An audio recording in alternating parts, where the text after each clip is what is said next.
சபேசனால Pavithra helmet ஆக வாய்ப்பு இருக்கு அப்படிங்கிற மாதிரியான செய்திகள் வெளியாகி எல்லோருக்குமே மிகப்பெரிய ஒரு சோகத்தை ஏற்படுத்தியிருக்கு அப்படின்னு தான் சொல்லணும். மேலும் என்னப்பா சொல்ற அப்படிங்கிற ஒரு ஆச்சரியத்தையுமே ஏற்படுத்தியிருக்கு. அது என்ன அப்படிங்கிறது தான் இந்த ஒரு வீடியோல நம்ம பார்க்க போறோம். அண்ட் இந்த ஒரு சீசன்ல பார்த்தீங்கன்னா, இப்ப டாப் 5க்கான 2வது வாரம் போய்க்கிட்டு இருக்கு. இதுல எல்லாருமே கடுமையா போட்டி போடுவாங்க அப்படிங்கிறதுல எந்த ஒரு சந்தேகமும் கிடையாது. இதுல சபேசன் அவர்கள் முதல்லயே உள்ள போயிருக்கணும். ஆனா சுசாந்திகா அவர்களுக்கு கொடுத்து ஃபர்ஸ்ட் ஆளா உள்ள அனுப்பிட்டாங்க. அப்படி பார்க்கும்போது நல்லா தெரியுது சபேசன முதல்ல அனுப்ப போறது கிடையாது. கடைசியா தான் அனுப்ப போறாங்க அப்படின்னு. அண்ட் இத வச்சு நம்ம பார்க்கும்போது, அடுத்து ஷிவானி அவர்கள் போலாம். அடுத்து இனியா அவர்கள் போலாம். ஸோ இந்த மாதிரியான பெர்சன்ஸ்க்கு அதிகப்படியான வாய்ப்புகள் இருக்கு. அப்படி பார்க்கும்போது, இதுல யாருக்கு மிகப்பெரிய ஒரு பாதிப்பு ஏற்படும் அப்படின்னா, கண்டிப்பா பவித்ராக்கு மிகப்பெரிய ஒரு பாதிப்பு ஏற்படும். ஏன்னா சிவானி அவர்கள் 2வதா உள்ள போக அதிகப்படியான வாய்ப்புகள் இருக்கு அப்படிங்கிறது நமக்கு நல்லா தெரியும். அதே மாரி பார்த்தீங்கன்னா, இனியாவுமே நல்லா பாட ட்ரை பண்ணிட்டு இருக்காங்க. மேலும் அவங்களுக்கு ஒரு சில இன்ஃப்ளூயன்ஸ் இருக்கு அப்படிங்கிற மாரி நெறைய பேர் வந்து சொல்லி வந்துட்டு இருக்காங்க.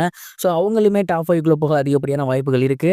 அப்படி பார்க்கும்போது சபேசனுக்கும் பவித்ராவுக்கும் கடுமையான ஒரு போட்டி நடக்கும். சபேசன் அவர்கள் எல்லா ரவுண்டுமே சூப்பரா பாடிக்கிட்டு இருக்காரு.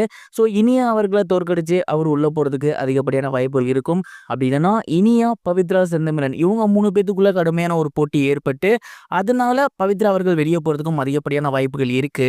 சபேசன் அவர்கள் முன்கூட்டியே உள்ள போயிட்டாலும், இனியா அவர்கள் கூடயும், செந்தமிழன் அவர்கள் கூடயும் கண்டிப்பா பவித்ரா போட்டி போடணும். ஒருவேளை சபேசன் கடைசியா வந்தாரு அப்படின்னாலுமே, அவரு கூட அவங்க போட்டி போட்டு உள்ள வரணும்.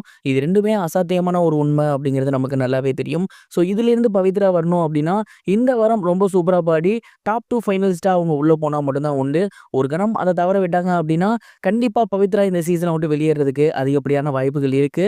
ஸோ இதனாலேயே ஃபேன்ஸ் எல்லாமே, குறிப்பா பவித்ரா ஃபேன்ஸ் எல்லாருமே, பவித்ரா ஃபைனல் ஆகிருவாங்களா அப்படிங்கிற ஒரு மிகப்பெரிய ஒரு பயத்தோடயே இருக்காங்க. பவித்ரா ரொம்ப சூப்பரா பாடிட்டு இருக்காங்க.